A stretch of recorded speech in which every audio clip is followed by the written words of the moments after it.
If you're a cyclist, you probably have experienced neck and shoulder pain, lower back pain, or knee or hip pain at some point during your cycling career, whether it's while you're on your bike or in recovery. There are some really easy adjustments, like super simple adjustments that you can make while you're on your bike that are going to help you decrease all of those. So that's what I'm sharing in today's video. If you're new to the channel, my name is Catherine. I'm the founder of LSM Clinic and the creator of Creighton Structural Massage. In this channel, I share information about how the body works and simple things that you can do to take care of yourself so that you can enjoy your life and favorite activities as close to pain-free as possible.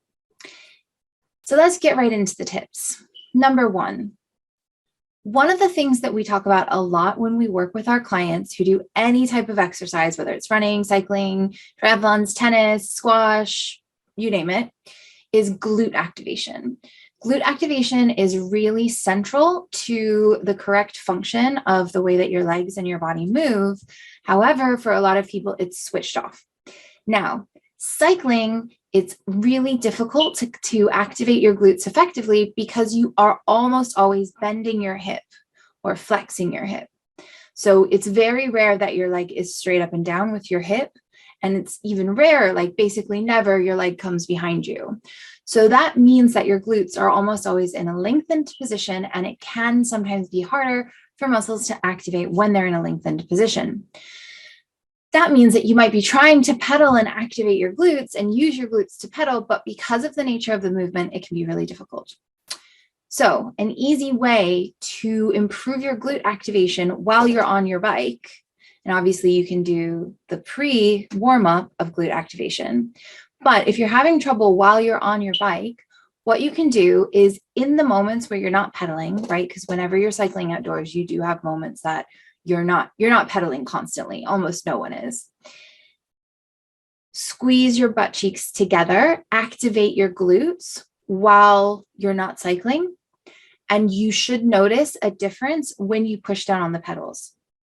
Now, one of the ways that you can tell that your glutes aren't activating the way that they should is if you're cycling and you really feel like your quads are working. So the fronts of the thighs feel like they're working really hard, but you don't feel this, you don't feel the same level of activation or work in the back of the hip, in the buttock area. And it needs to be across the whole glute, butt cheek, not just in one or 2 points, because one point might be the piriformis and one point might be the hamstring attachment.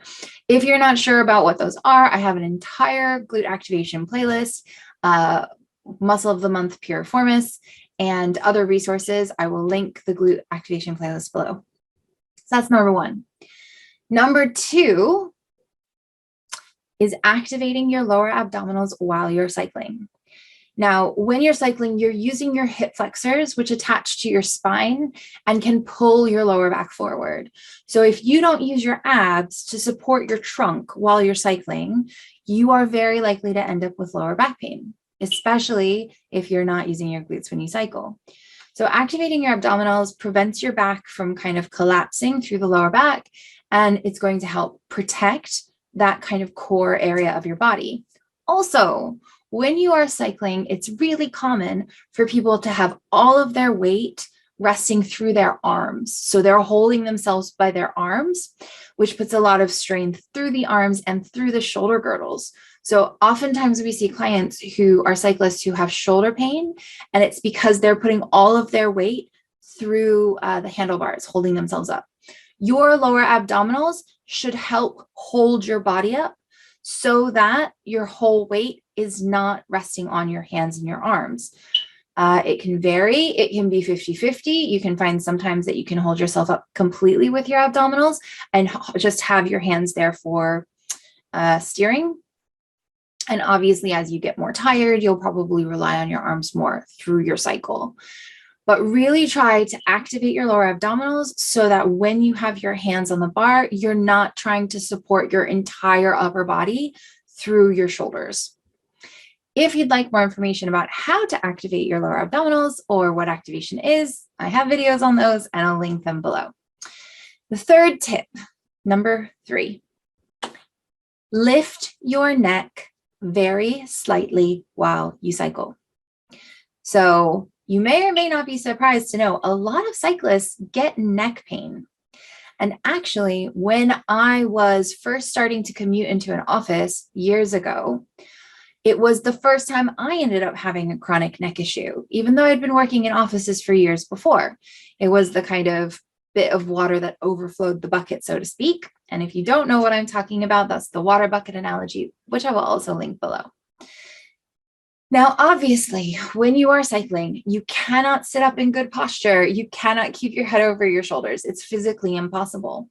But there's a huge difference, even though it's actually a tiny difference, but it makes a huge difference if when you're cycling, you collapse through your neck and just like let everything fall down and let your chin jut out, versus if when you're in this position, you just lift through the front of the throat just a little bit.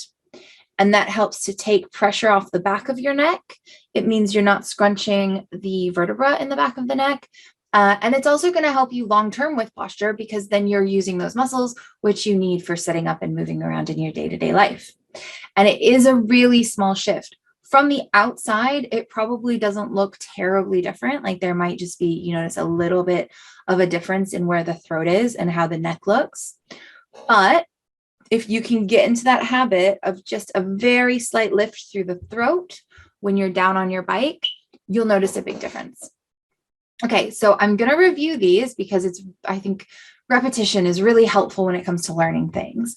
But if you enjoyed this video, if you could share it with someone you know who also cycles, or leave a like and comment and subscribe if you'd like to see more of these videos, it would be very appreciated. So we're just going to go through those tips one more time.